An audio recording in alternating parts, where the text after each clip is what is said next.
नमस्कार दोस्तों, target with PS Parihar channel में आपका स्वागत है। आइए शुरू करते हैं और देख लेते हैं कि आज के समाचार पत्रों में विद्यार्थी जीवन से संबंधित कौन कौन सी सूचनाएं हैं। तो वीडियो को जल्दी से लाइक कर दें, शेयर कर दें और जिन छात्रों ने चैनल को अभी भी सब्सक्राइब न किया हो तो जल्दी से सब्सक्राइब कर लें ताकि आप लोगों को इसी प्रकार की ऑथेंटिक अपडेट सबसे पहले मिलती रहे।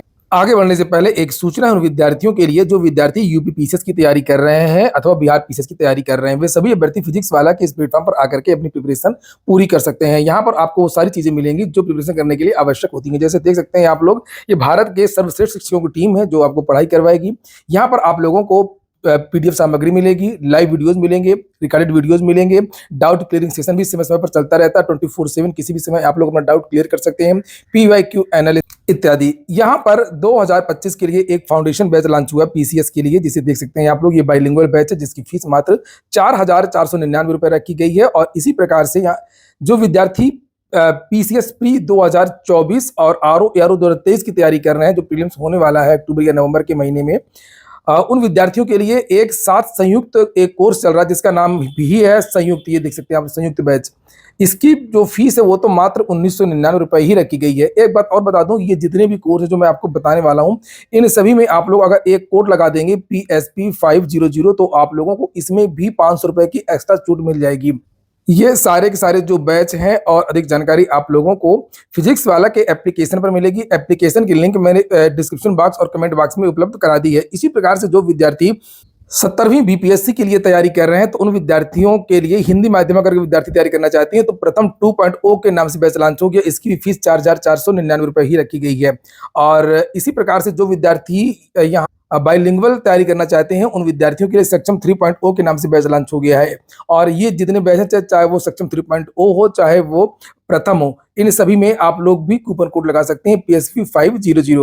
तो जल्दी से जाकर के आप लोग लिंक इसे ज्वाइन कर सकते हैं। चलिए शुरू करते हैं। सबसे पहले आज की जो सबसे चर्चित खबर है उसको देख लेते हैं। मध्य प्रदेश के सरकारी स्कूल में 12वीं में सभी फेल हो गए हैं।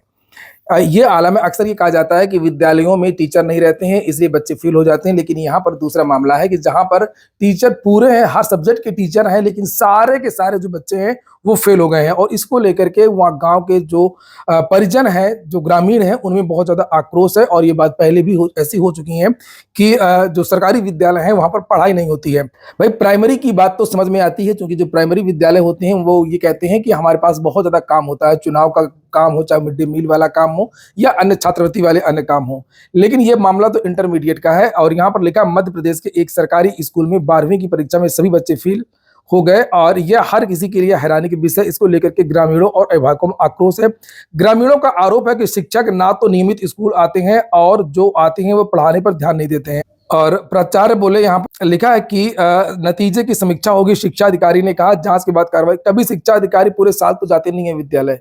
सबसे बड़ी जो कमी है वो शिक्षा अधिकारियों की कोई मॉनिटरिंग नहीं होती है। ऐसा प्रयागराज के भी विद्यालयों का यही हाल है। एडेड विद्यालयों की शिकायत तो मैंने खुद की थी यहाँ के कमिश्नर से और डीएम से, लेकिन हुआ कुछ भी नहीं था। मैंने खुद अपने फोन से मैंने वीडियो में बताया भी था कई बार कि प्रयागराज के ऐसे बहुत सारे विद्यालय हैं जहाँ पर शिक्षक आते ही नहीं है, आते हैं तो सिग्नेचर करके चले जाते हैं और अगर नहीं भी जाते तब भी बैठे रहते हैं। ये बात मध्य प्रदेश की जरूर है, लेकिन यही हाल उत्तर प्रदेश का भी है। नीचे जैसे यहाँ पर लिखा हुआ है कि विद्यालय में पदों से 13 शिक्षक हैं। इनमें से 5 विज्ञान संकाय के विद्यार्थियों को पढ़ाते हैं। हिंदी और अंग्रेजी पढ़ाने की जिम्मेदारी भी इन्हीं शिक्षकों की थी। 12वीं कला और संकाय में दर्ज 89 में से 85 विद्यार्थियों ने परीक्षा दी थी।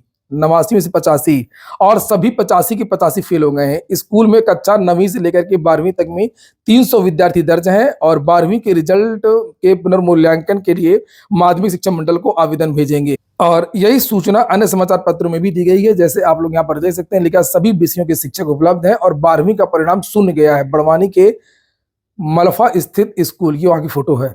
12वीं का तो आपने देखा कि 85 विद्यार्थी परीक्षा में बैठे थे और 85 के 85 फेल हो गए। 10वीं की अगर बात करें तो 10वीं में भी सारे विद्यार्थी फेल हो गए, केवल एक विद्यार्थी यहाँ पर पास पूरक मिला है। ये देखिए लिखा है।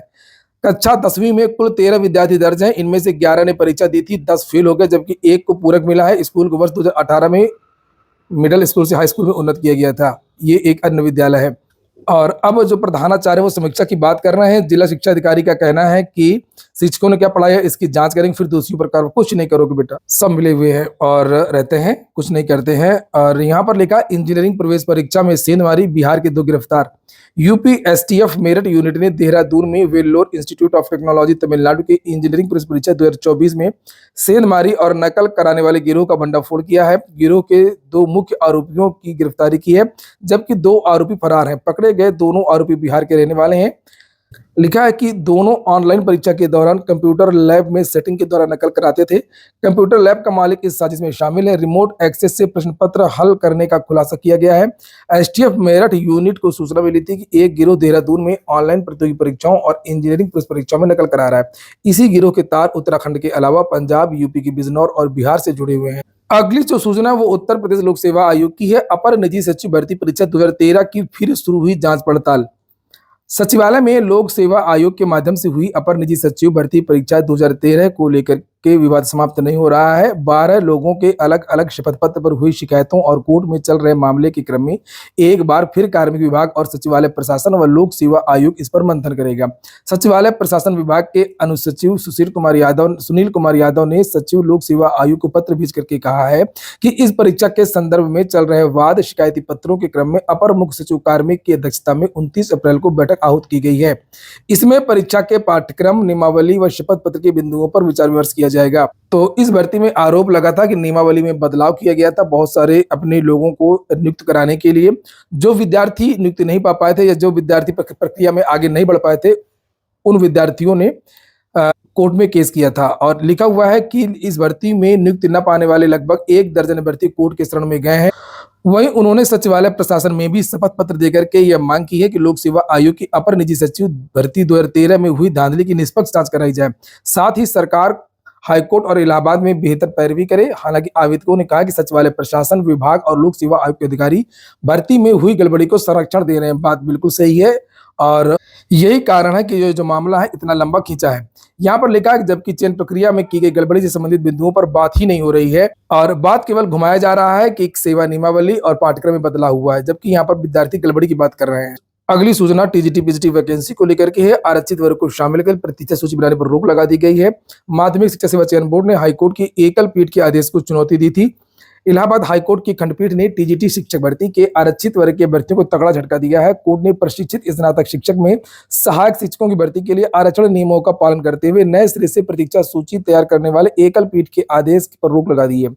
कोर्ट ने आरक्षित वर्ग के याचियों को आपत्ति दाखिल करने के लिए 2 हफ्ते की मोहलत दी है और मामले की सुनवाई अब 15 मई को होगी।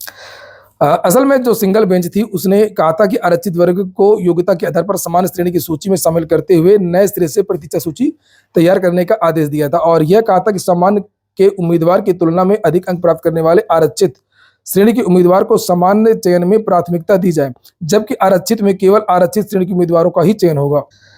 अगली जो सूचना है वो है प्रदेश के नर्सिंग कॉलेजों में दाखिले की प्रक्रिया शुरू हो गई है। 29 मई तक आवेदन कर सकते हैं। 14 जून को प्रवेश परीक्षा होगी।